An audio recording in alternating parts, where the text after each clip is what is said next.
Well, I'm really pleased to say we're joined by Tony Craig, who has signed for Wanderers on a permanent basis, of course, after being on loan with us last season. Tony, welcome back to the club. With the dust now settled on last season, just get your thoughts and your recollections on what was obviously a really memorable end to the campaign, and of course you featured so heavily in the final months of the season. Just get your thoughts looking back on it now. No, first and foremost, thanks for that. Really happy that I'm back. Finally to get it over the line. It was sort of a long time coming. For me, it was an easy decision. Because as soon as I come here, sometimes the place just fits, and it's one of them. I thoroughly enjoyed my time here. The end of the season we was very successful. We got a lot of points on the board, which we needed, because everyone knows the situation we was in around about January time. And again, for me, it was just a time where I needed to enjoy my football again, get a smile on my face, and more importantly, there's nothing better than playing on a Saturday afternoon, playing in front of fans and everything like that. So for me, it was an easy decision. You joined at a point in the season where Aaron Kuhl, Jason Pryor, George Franklin came in with yourself, lots of experience coming into the football club. But just how pleasing was it that there was that buy-in from the squad and we had such a settled team there on out for the rest of the campaign? Just how pleasing was that the team started so well? It's one of them. We've got some great lads at this team, at this club. It was one of them. Everyone was on the same page, fighting in the same direction.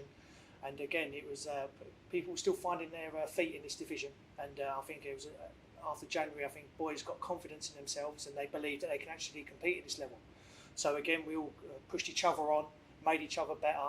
And it was one of them, at a stage like that, you don't want to be left behind by your fellow peers, because obviously, again, if you're not working or not playing well, you're going to lose a shirt. So it's one of them where every training session, everyone gave 100%, and more importantly, gave the best of their ability. And it was a hard decision for the gaffer to make around about that time. For you personally, Tony, coming from the world of the Football League and full-time football, how was the transition for you coming into a part-time setup, and obviously going from the mornings to the evenings? Yeah, no, it was completely different. It was completely turn around for myself. Where before, obviously, I had all my spare time was in the evening, and then all of a sudden, all my spare time's in the day. So I had to use that time wisely. I was very fortunate with my contacts that I could go around to other clubs and look at their training sessions for my longevity when I go into the coaching profession. But it was one of them. It was the first couple of weeks tough, because obviously I had to change my food, the times I had my dinner, prepare myself for that, and so the first couple of weeks it was completely sort of a whirlwind, completely different sort of world in that aspect. I know it's the same sort of game and everything like that, but different timings, and it's one of them. I think it took me a good couple of weeks to adjust to that.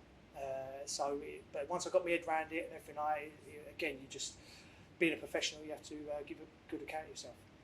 You played 16 of the last 17 games at the back end of the campaign. Fantastic run in the side, and just looking back now, any particular moments or games that stand out in that run that you felt were key or definitive? I think there was a lot of games at that time. Every point was crucial, every game was crucial. So it was a hard sort of battle for everyone. But I think the main one was for us was we had a lot of good home wins. And we had a lot of good crowds coming down here and that. I remember like I said, beating Barnet 1-0, obviously the Torquay one, which was massive, but I think the big one was the Yeovil away, when we won 1-0. I think it put a good points distance between us and them, and I think it sort of made us realise that, we're going to be safe, and then after that, you just want to get as many points as on the board and see where you end up at the end of the season. Just looking back on the last few weeks in the close season, and ultimately that decision to sign permanently, so you just talk us through that, how that process is kind of gone. Yeah, it was one of them at the end of the season. So obviously, Mark spoke to me, made a proposition for me to come and join the club. It is one of them. I had some stuff which needs to be sorted out at my other club, which thankfully got done. And that, as soon as I realised there was interest here, they wanted to get the deal done. There was only one place I was going to go, and I was very grateful that the gaffers got it over the line. Wanderers fans will be absolutely delighted you're returning with us for the new campaign. Just get your thoughts looking ahead to it. Of course, we're moving into a world where we're starting to embrace that kind of hybrid model, and with a view to moving to full-time and switching to mornings. Just get your take on that and thoughts heading into the new season. I think it's fantastic. I think that's the right direction the club had to take. I understand for a lot of the boys here, they've had to take a big commitment, because obviously, like I said, they've got their full-time jobs, and obviously they've had to juggle a few things around to get that and to make it happen. And everything like that, but for the club to go from strength to strength, I think they have to do it.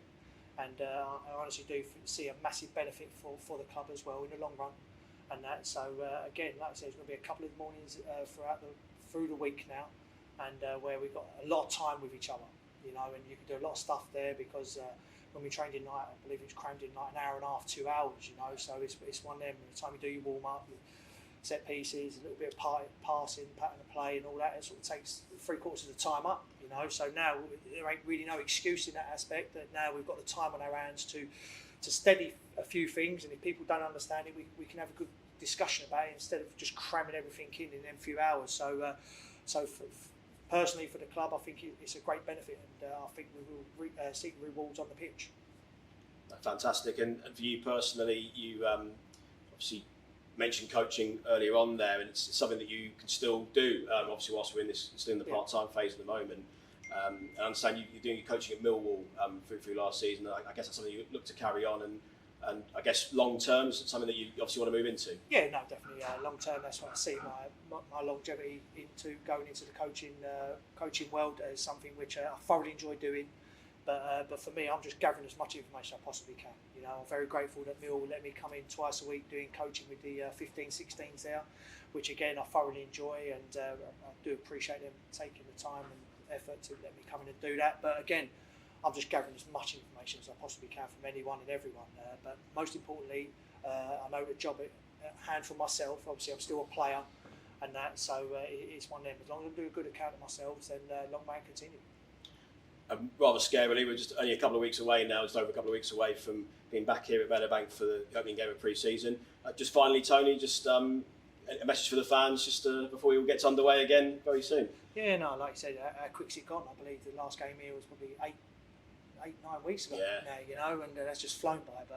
But for me, like I said, the fans were absolutely fantastic. You know, the crowds which we were getting near the end of the season, which I've been told you haven't seen that before. So it just shows that if the club's successful, there's a fan base there, and like I said, we there's players, there's a bit of pressure on ourselves to make this club successful, to get more publicity around the area, more people coming, because it's not only people around this area. I see people come from north coming, because obviously we've got the programme going on, and people take note of that. So again, it's one of them. It's hopefully be a very, very successful season for everyone connected with the club. Brilliant. Thank you for your time, Tony, and we'll catch up into the new season. Brilliant. Thank you.